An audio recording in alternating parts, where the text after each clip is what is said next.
Welcome. I am so glad you are here with me today. We are about to go on a pretty amazing journey together. This is a space for you, a space to breathe, a space to think, a space to get real about something we all deal with. We are going to talk about that feeling you get in your stomach when things get a little tough, that feeling when you have to make a choice, and it feels big. We are talking about courage. You have more of it inside you than you even know.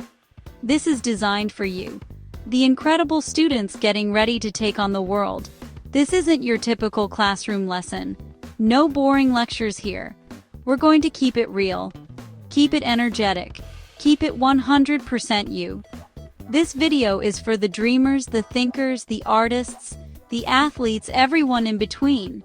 For every learner out there, wherever you are, navigating big changes, even bigger dreams. You're switching between subjects. We'll roll with you. You'll see words on the screen in both languages to make things super clear. Our goal? Feel like a conversation with a friend. Leave here feeling powered up and ready for anything. Everyone learns in their own unique way. That is what makes you special. We've built this video to support every single one of you. If you need extra support or learning sometimes feels a little tricky, we've got your back. We'll use clear signals to show what's next. Keywords will pop up so you can see them, hear them, and let them sink in. We will be pausing along the way. These pauses are your time to talk, to share your thoughts with classmates and your counselor. Think of it as your chance to be the star. We're going to take our time. This isn't a race. It's about the journey. Get comfortable. Settle in. Maybe you're in your classroom or watching from home. Wherever you are, this time is all yours. This is your moment to discover the strength inside. We will explore what it means to be brave in the big, superhero moments and in the small, everyday choices we make. Choices that shape who we are and who we want to become. Finding your voice. Standing tall, even when your knees are shaking. Being brave enough to be exactly who you are. Let's get started on this adventure together. I have a feeling it's going to be something special. All right, team, let's start with our first tool. It's a practice you can use anytime, anywhere to find your center. It's the most powerful one we have because it's always with you. You carry it with you everywhere you go, like a secret superpower hiding in plain sight. It's your breath, your very own anchor to the present moment. We're going to do a simple, guided meditation I like to call courage breathing. It's designed to help you tap into the bravery that already lives inside you. This is all about finding that quiet, steady space inside you, especially when the world outside feels loud, overwhelming, or even a little scary. To begin, find a comfortable position wherever you are. You don't need to be perfectly still or sit in a special way. Just find a posture that feels supported and comfortable for your body right now. Let your feet rest flat on the floor. Feel the ground beneath you, solid and strong. Imagine it is holding you up, supporting you completely. You are stable. You are secure. Let your hands rest gently on your lap or on a surface in front of you. Unclench your jaw. Soften the space between your eyebrows. And when you're ready, close your eyes if that feels good to you. If you'd rather not, you can just lower your gaze and look softly at a spot on the floor a few feet in front of you. This is your time. A few minutes just for you. There's nothing else you need to be doing right now and nowhere else you need to be. Just be here, in this moment, with your breath. Now let's begin our courage breathing. We're going to use a simple, balanced rhythm. We'll breathe in for a count of 4, hold the breath gently for a count of 4, and then breathe out for a count of 4. Don't worry about getting it perfect. I will guide you through it. The circle on the screen will help you follow the rhythm. Let's start by getting ready. Gently breathe all the air out of your lungs. A nice, slow sigh out. And now, breathe in slowly through your nose. 1, 2, 3, 4. Feel that cool, fresh air fill you up from the bottom of your belly to the top of your chest. Now, hold that breath gently at the top. 1, 2, 3, 4. Just rest in that moment of stillness. A quiet pause. And now, slowly breathe out through your mouth. 1, 2, 3, 4. Feel the warm air leave your body, taking any tightness or tension with it. Just let it all go. Let's do that again. Let's take another courage breath. Breathe in slowly through your nose. 1, 2, 3, 4. As you breathe in, imagine you are breathing in strength. Imagine you are breathing in calm. Picture this calm and strength as a bright, warm light filling you up. Now, hold it right at the top. 1, 2, 3, 4.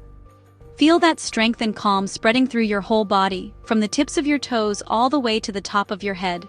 Let it settle in. And now, breathe out slowly through your mouth. 1, 2, 3, 4. As you breathe out, imagine you are releasing any fear, any worry, any self-doubt. Watch it all float away with your breath, making more space inside for courage. Now, as you continue with this steady rhythm of breathing, I invite you to think of a time you felt a little scared or nervous. It doesn't have to be a big thing. Keep breathing with that steady rhythm. Breathe in calm. 2, 3, 4. Hold that calm. 2, 3, 4. And now, breathe out, sending that calm energy into the memory, into the part of you that felt scared. See yourself in that memory, but this time, you have this powerful breath with you. Feel how this breath makes you bigger than the fear. You are stronger than the worry. Courage isn't about not feeling scared. Real courage is feeling scared, or nervous, or uncertain, and doing it anyway. Your breath is the tool that helps you do that. Wonderful. Now let's slowly and gently begin to bring our awareness back to the space around us. Let go of the counting, and just let your breath be natural. Begin to bring some gentle movement back into your body. You can start by wiggling your fingers and wiggling your toes. Maybe roll your shoulders up to your ears, and then let them drop down with a soft sigh. Feel that release. When you feel ready, and only when you feel ready, you can gently open your eyes or lift your gaze. There's no rush at all. Take a moment to look around the room. Notice one color you can see.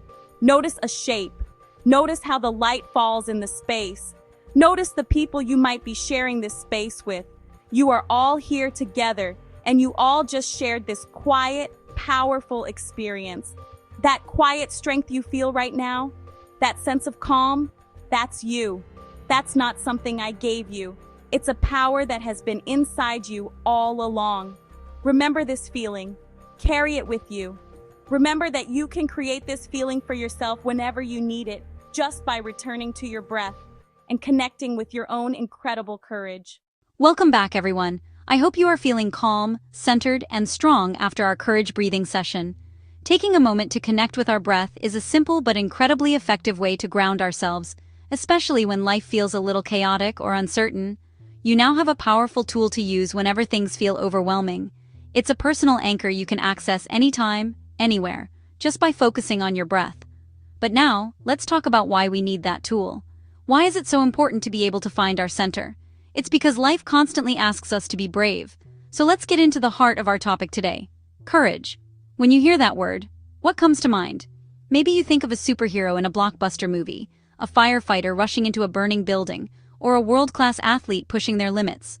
Those big, movie-style moments of bravery are definitely amazing. But they are not the only kind of courage. In fact, the type of courage we have the opportunity to use most often, the kind that truly shapes who we are, happens in our everyday lives. It shows up in hallways, on the playground, in our homes, and on our teams. It's in the quiet moments just as much as the loud ones. It's not always about being the loudest or the strongest person in the room. Sometimes courage is quiet. It's the gentle but firm voice inside you that encourages you to do the right thing, even when no one is watching. I want to share a definition of courage that I find really powerful. Let's read it together, on screen and out loud. Here it is. Courage is choosing what is helpful, right, and kind, even when it is hard and scary. Valentía escoger lo que es bueno, correcto y amable, aun cuando sea difícil o aterrador. Let's focus on those three key words: helpful, right, kind. These are our guideposts. They help us check in with ourselves and ask, is my action helping the situation? Does it feel like the right thing to do in my heart? Is it a kind choice for myself and for others? Now for the final part, and this is the most important part.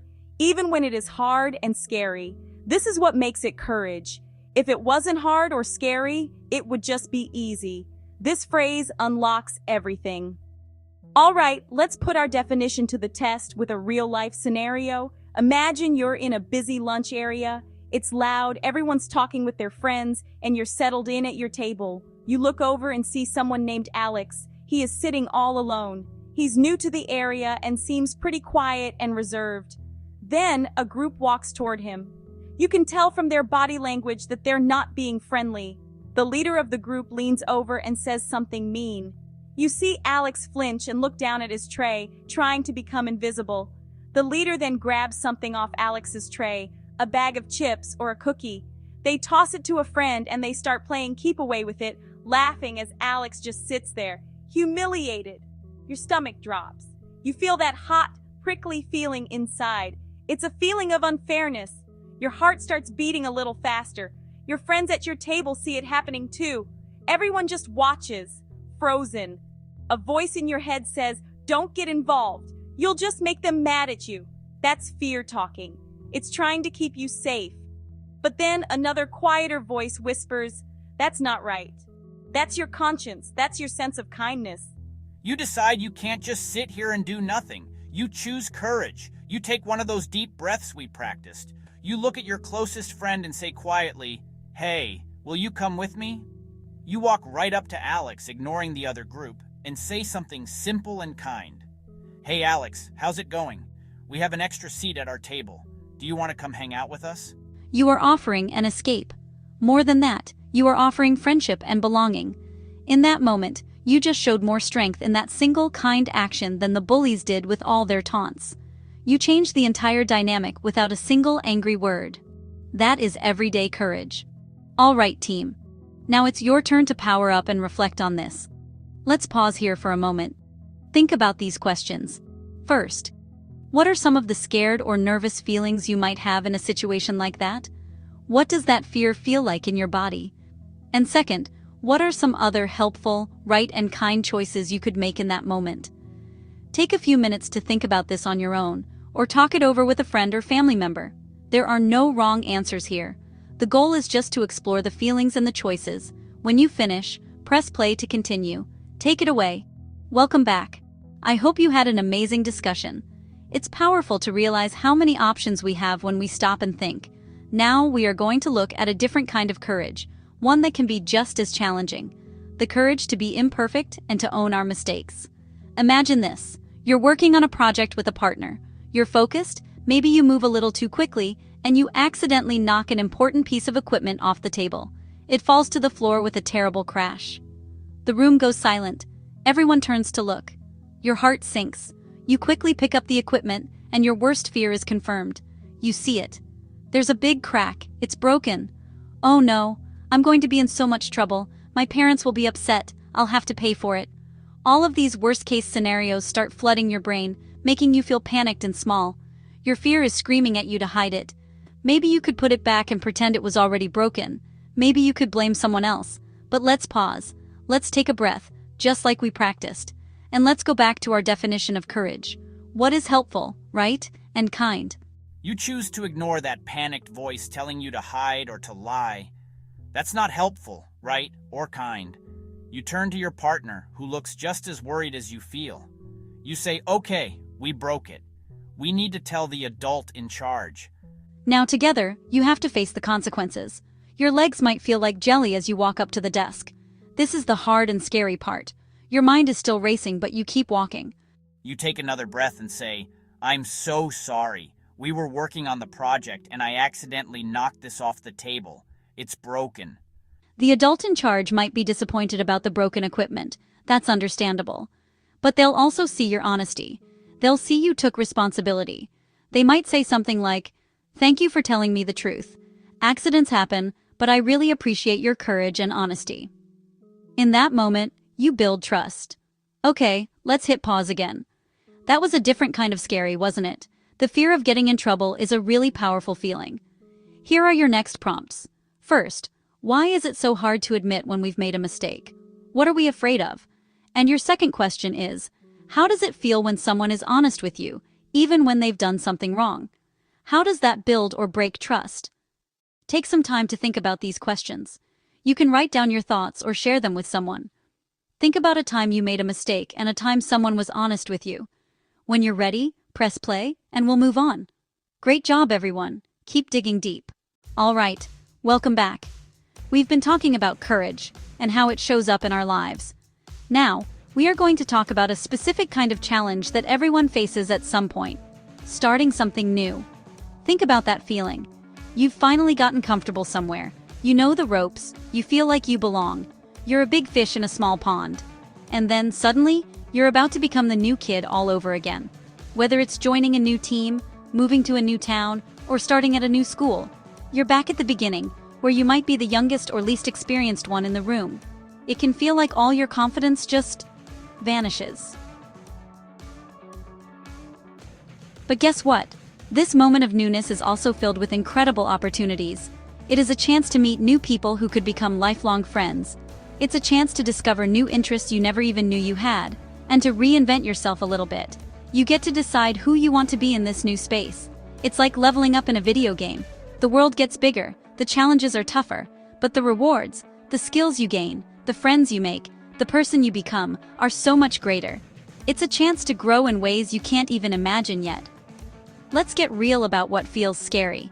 The first big one is usually the new environment itself. The unfamiliar hallways, the complicated rules, the confusing new routines. What if I can't figure out where to go or what to do? What if I look totally lost? The next big worry I hear about is managing all the new responsibilities. You might have different activities, in different places, with different people in charge. It can feel overwhelming. What if I get lost? What if I'm late? What if I forget something important? And then there is the social part of it, which can feel like the biggest challenge of all. You might not have your best friends from your old group with you anymore. Finding your people, figuring out where you fit in, that takes courage. Now that we have named these fears, let's talk about how to face them. Because a fear that's understood is a fear you can manage. Let's talk strategy. Let's start with navigating the new environment. The secret weapon here is practice. If there's an open house or orientation, go. Get a feel for the space when it's not so crowded. The more you practice, the more your body and mind will remember what to do, and it will become automatic. Next up, the schedule. Before your first day, take your schedule and actually walk the route between your different activities or classes. Time yourself. This will help you build a mental map, so you're not just relying on a piece of paper. You'll feel more in control. Now for the big one, the people. Making new friends can feel intimidating. So, start with a simple goal. Talk to one new person each day for the first week. It doesn't have to be a long conversation. Just ask a simple question like, "Hey, do you know where the gym is?" Or, "I like your backpack." Another powerful strategy is to join something: a club, a team, a volunteer group. When you join a group based on an interest you share, you are instantly connected to people who like what you like. It is a friendship shortcut. You already have something to talk about. All right, it's your turn to reflect for a moment. Think about a new beginning you have coming up, or one you've been through recently. Let's make it personal. I want you to think about one thing you are excited about when it comes to this new chapter. What is an opportunity you see? The second part is to think about one thing that still feels a little hard or scary for you. Be honest with yourself. Take a moment to think about those two things. When we continue, we will talk about how to turn these hopes and fears into real, achievable goals. Welcome back. I hope you had a moment to connect with what you're excited about and what feels challenging. Now, we are going to talk about the final piece of the puzzle: setting goals. A goal is different from a wish. A wish is passive, like, "I wish I had more friends." A goal is active. It's a decision. It's a plan. When you set a goal, you are no longer just a passenger on your journey, hoping you end up somewhere good. You become the driver. You choose the destination, and you map out the route. The most successful people aren't just magically gifted. They are masters of the small step. They break down their huge dreams into small, manageable daily actions. Big things happen through small, consistent, courageous steps. For our final activity, I want you to set one tiny, achievable goal for this week, based on what you just reflected on. It should be something that moves you toward what you're excited about, or helps you face what you fear. Let's learn how to choose our first mission. Let's use an example. Maybe your fear is about speaking up. A wish would be, "I wish I was more confident." That is a great wish, but it is not a goal yet. A great small goal might be, "This week I will raise my hand and ask one question when I am confused." See the difference? It is super specific. You know exactly what to do. It is an action you can take, and it is a courageous one. It's small enough to not be overwhelming, but big enough to make a difference in how you feel. Once you have your small goal in mind, you need an action plan. It's simple, and it has 4 steps. This is your courageous action plan. Step 1, write it down. Put it on a sticky note somewhere you'll see it. Step 2 is to name one specific action you will take. Step 3 is a big one. Ask for help. Tell a trusted friend, family member, or mentor about your goal so they can support you. Finally, step 4 is to track it. When you do it, celebrate it. Put a check mark on your calendar. This whole process is about creating small wins. Each time you achieve one of these tiny goals, you're proving to yourself that you can do hard things. These small wins, these little moments of courage, are the fuel for your confidence. They build on each other, creating momentum that can carry you anywhere you want to go. We have come to the end of our journey together today, but it is really just the beginning of yours. Let's take a moment to look back at the powerful tools you have packed into your personal courage toolkit. Before we go, I want to come back to the anchor of our entire conversation. Read it with me one last time. Courage is choosing what is helpful, right, and kind, even when it is hard and scary. Valentía escoger lo que es bueno, correcto y amable, aun cuando sea difícil o aterrador. Your mission is to look for opportunities to be brave. Notice when your stomach feels a little fluttery. Pause and take a courage breath. Ask yourself, what is the helpful, right, and kind choice here? Your first mission is the one small goal you set a few minutes ago. That is your homework for life, starting this week. Look around at your classmates. You are a community of courage. Support each other. Cheer for each other's wins. My final message to you today is simple. You are stronger than you think. Choose to be helpful. Choose to be right. Choose to be kind. You've got this. We believe in you. Now go out there and let your light shine. Thank you. Gracias.